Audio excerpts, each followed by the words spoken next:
вами укреплять статус гагаузской автономии. Мы очень хотим, чтобы полномочия гагаузской автономии, руководство полномочия гагаузской автономии, вы к ним уважительно относились, и мы, соответственно, точно таким же посылом будем работать вместе с вами. Мы надеемся на то, что с вашим приходом Гагаузия определенный такой импульс развития приобретет. В Гагаузии самая большая проблема – это, вы знаете все, больной вопрос – закон о особом правовом статусе. И мы уже более 20 лет стараемся, ждем, что пойдут навстречу к нам. Мы вместе с премьер-министром в прошлом году еще участвовали в рабочей комиссии парламентской и народным собранием Гагаузии.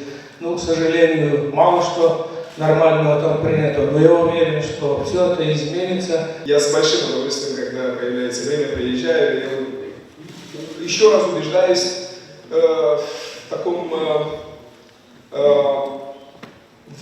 в гостеприимстве, в особом отношении, в теплоте, в радушии, в открытости этого народа, и поэтому примите мои заверения, что мы будем, это мой первый визит, но далеко не последний. Сейчас в состоянии дел, которые непростые. Сейчас непростые проблемы перед нами стоят, накопилось на национальном уровне, и у вас в автономии немало проблем, которых надо решать. Банковский сектор стал источником серьезных и очень важных проблем, которые дестабилизировали экономику. Банковский кризис, естественно, повлиял на социальную сферу, естественно, он повлиял на настроение людей в обществе.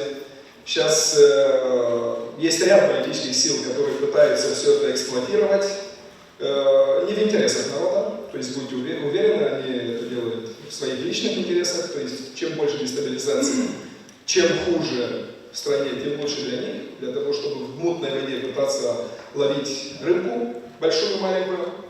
И этот сектор нам надо быстро консолидировать. Второй серьезный блок, это касается энергетики. Очень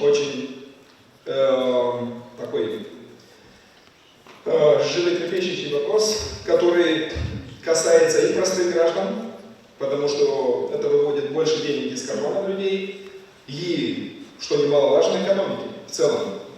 Эти тарифы, которые начали расти на электроэнергию, на газ, нас, безусловно, беспокоят. Как отметила госпожа Башкан, мы вчера на заседании правительства этот вопрос затронули, и утром на заседании Высшего совета по безопасности то же самое.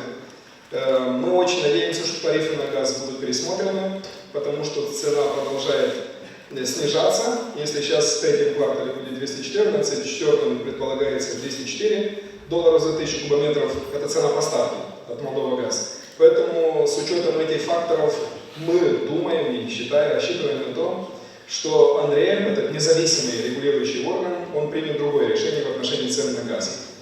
В отношении электроэнергии это более стратегический вопрос, потому что мы импортируем порядка 60% от потребностей, поэтому надо параллельно увеличить собственные мощности по генерированию электроэнергии. Есть ряд проектов, которые можно внедрять в достаточно обозримой перспективе, 1,5–2 года. Принять закон о альтернативных энергетических ресурсах во втором чтении в парламенте, который первое чтение прошел.